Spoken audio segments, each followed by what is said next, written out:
pouvez nous brosser la situation épidémiologique, comment ça marchait la semaine passée jusqu'au jeudi? Ok, merci. On va commencer par la situation épidémiologique de la maladie avec Ebola. Nous savons que nous sommes dans les 90 jours après Ebola. On a vécu en zone de santé de Beni. On continue à recevoir des échantillons pour les cas qui sont suspectés au niveau des structures sanitaires. Et ça, c'est la situation de la semaine 1 de l'année 2022, donc à partir du 3 janvier jusqu'au 9 janvier. Les échantillons qu'on a eu à recevoir à partir du 3 au 9 janvier, on a reçu 37 échantillons pour la maladie à virus Ebola. Et après analyse, tous ces échantillons se sont révélés négatifs. Donc pour dire que nous devons continuer toujours à suivre la maladie à virus Ebola et à respecter les normes, les consignes par rapport à la situation sanitaire, la situation de l'hygiène, aux mesures barrières pour nous continuer à nous prévenir de cette maladie à virus Ebola, comme elle se vit maintenant presque dans notre milieu. Et par rapport à cette situation, nous devons continuer à lutter contre cette maladie, surtout que nous avons le virus qui circule parmi nous. Et nous avons des guéris qui doivent continuer à aller se faire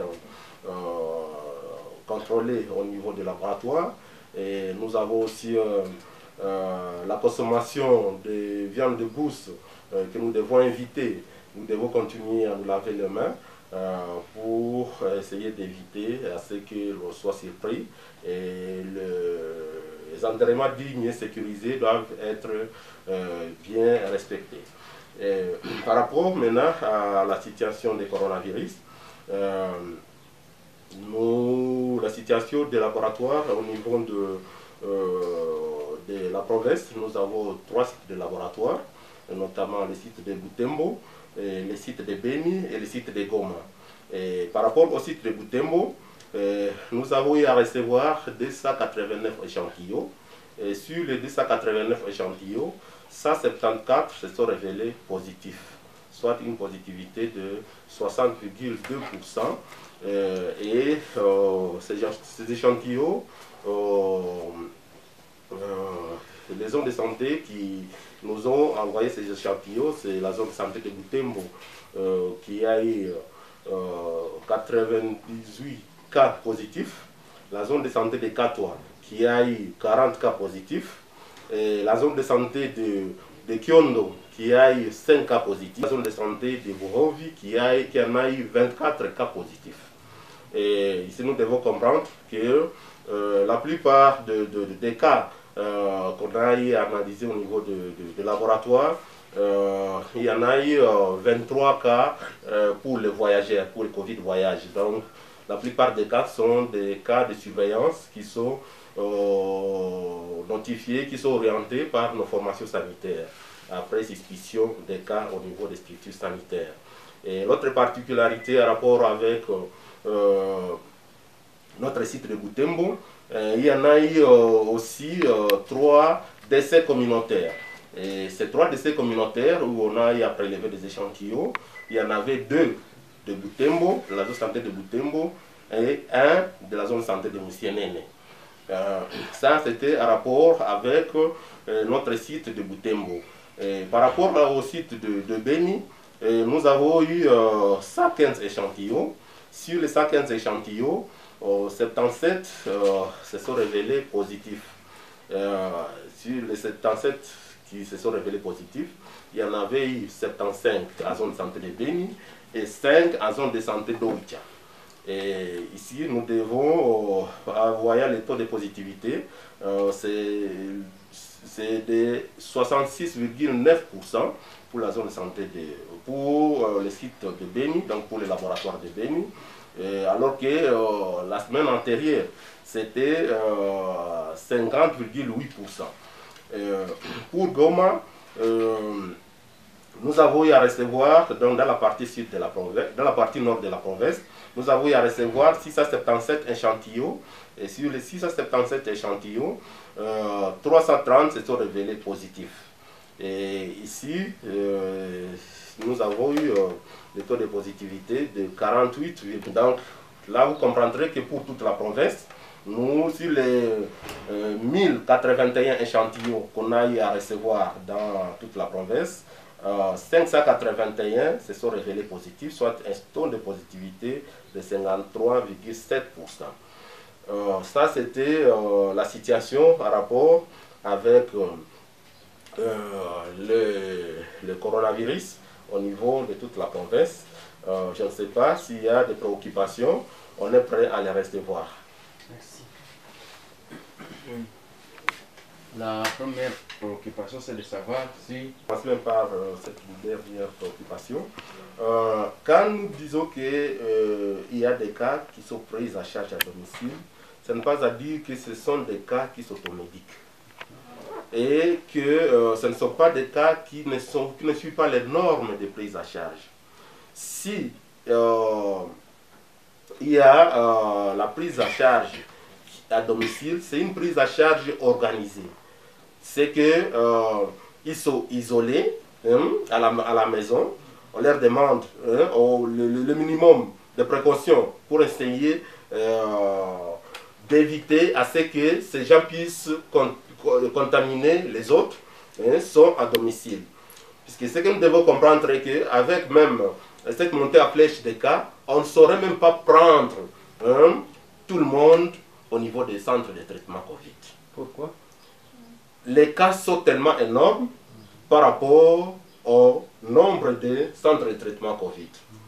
Et ici, ça dépend de la gravité, ça dépend de l'état dans lequel le malade se retrouve.